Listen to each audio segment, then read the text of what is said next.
हम लगातार चुनाव में भी उठा रहे थे कि साहब ये संविधान बदल देंगे, तो देखिए शुरुआत तो ऐसे ही होती है, बैकडोर से संविधान बदलना शुरू कर दिया है।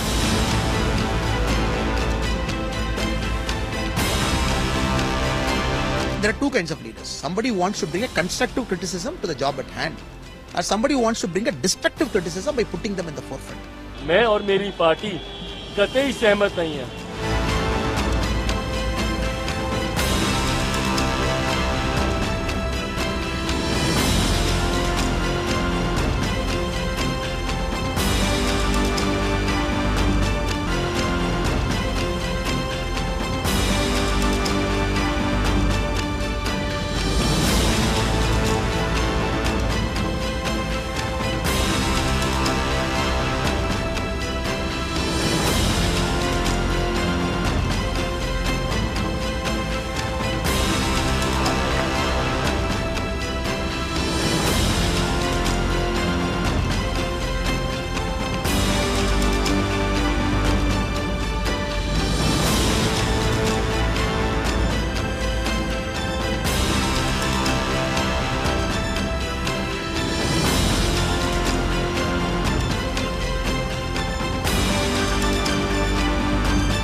हमने बड़ा स्पष्ट तौर पे पहले भी इस पर अपना विरोध दर्ज किया था कि जो संविधान सम्मत आरक्षण है सरकारी नौकरियों में, यूपीएससी आप देते हैं तो पूरा एक आरक्षण की एक सुविधाएं हैं एससी, एसटी, ओबीसी सबके लिए, तो वो सुविधाएं आप नकार के लैटरल एंट्री या डायरेक्ट एंट्री कर रहे हैं, पिछले दरवाजे से आप एक तरह से आरक्षण को ख़त्म कर रहे हैं और संविधान के साथ खिलवाड़ कर रहे हैं। तो जो राहुल गांधी लगातार कहते आए हैं कि 90 सचिवों में से सिर्फ 3 ओबीसी हैं या रिजर्व कैटेगरी के हैं, तो उनकी बात सही थी। और जो हम लगातार चुनाव में भी उठा रहे थे कि साहब ये संविधान बदल देंगे, तो देखिए शुरुआत तो ऐसे ही होती है, बैकडोर से संविधान बदलना शुरू कर दिया है।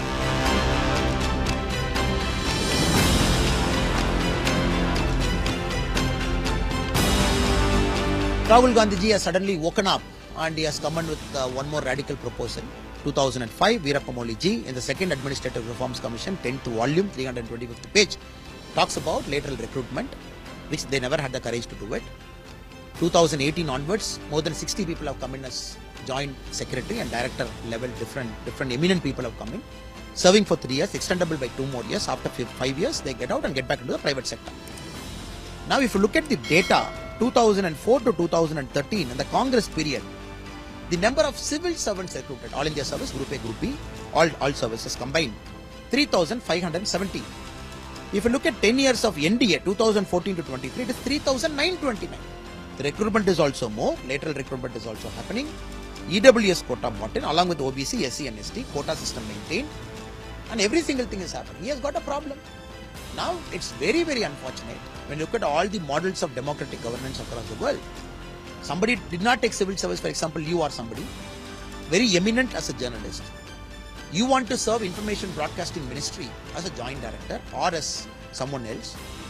The government is giving you a chance at the age of 30, 35, 40, provided you have put 15 years of service in a professional field.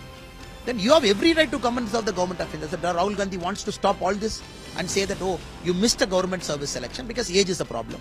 You missed that age, after that you can't take an exam. At 45 you want to serve, is giving an opportunity to them a sin.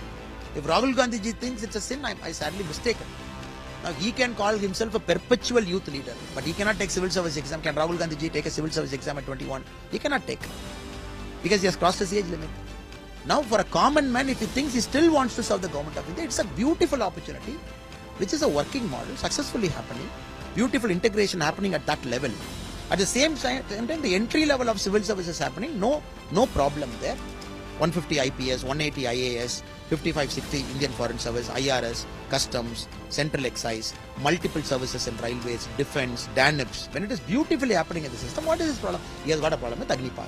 Now he has got a problem with civil service. Now there are two kinds of leaders. Somebody who wants to bring a constructive criticism to the job at hand, or somebody who wants to bring a destructive criticism by putting them in the forefront. Now unfortunately, Rahul Gandhi ji is belonging to the second category, which is very unfortunate and uncalled for us an opposition.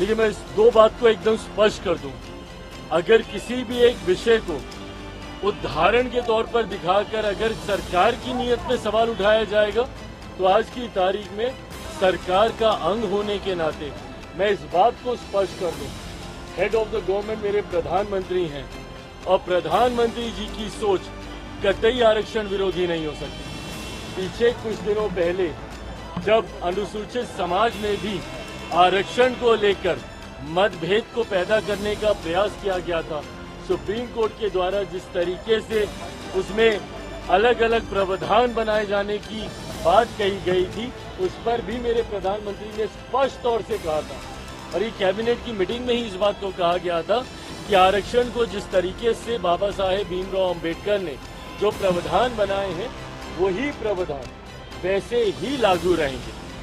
आज जिसका आप जिक्र कर रहे हैं, दूसरी बात ये, पहली बात तो सरकार की सोच पूरी तरीके से आरक्षण के समर्थन में है, प्रधानमंत्री जी की सोच आरक्षण के समर्थन में है। दूसरी बात, मैं और मेरी पार्टी कतई सहमत नहीं है। आज जिस तरीके से कुछ पदों के नियुक्तियों के लिए डायरेक्ट बहाली के लिए सीधा वहां से डिमांड्स मांगी गई है, जिसमें आरक्षण का ध्यान नहीं रखा गया है, इस बात के मेरी पार्टी भी पूरी तरीके से खिलाफ है। सरकार का अंग होने के नाते सरकार के उचित प्लेटफॉर्म पे इस कंसर्न को मेरी पार्टी की तरफ से हम लोगों ने भी दर्ज कराया है। आने वाले दिनों में भी इसके ऊपर मजबूत आवाज हम लोगों की तरफ से उठाई जाएगी। कोई भी सरकारी पद की नियुक्ति अगर निकलती है तो उसमें आरक्षण के प्रावधानों का ध्यान रखा जाना जरूरी है। अनुसूचित जाति जनजाति पिछड़ा वर्ग का जो आरक्षण जिस तरीके से सरकारी नौकरियों में जिस तरीके से चलता आ रहा है, हर नियुक्ति में इसका ध्यान रखा जाए, ये अनिवार्य है। और अगर ऐसा नहीं रखा जाता है, जो कि आज हम लोग को भी देखने को मिला है, इसके लिए सरकार उचित कार्रवाई जरूर करेगी।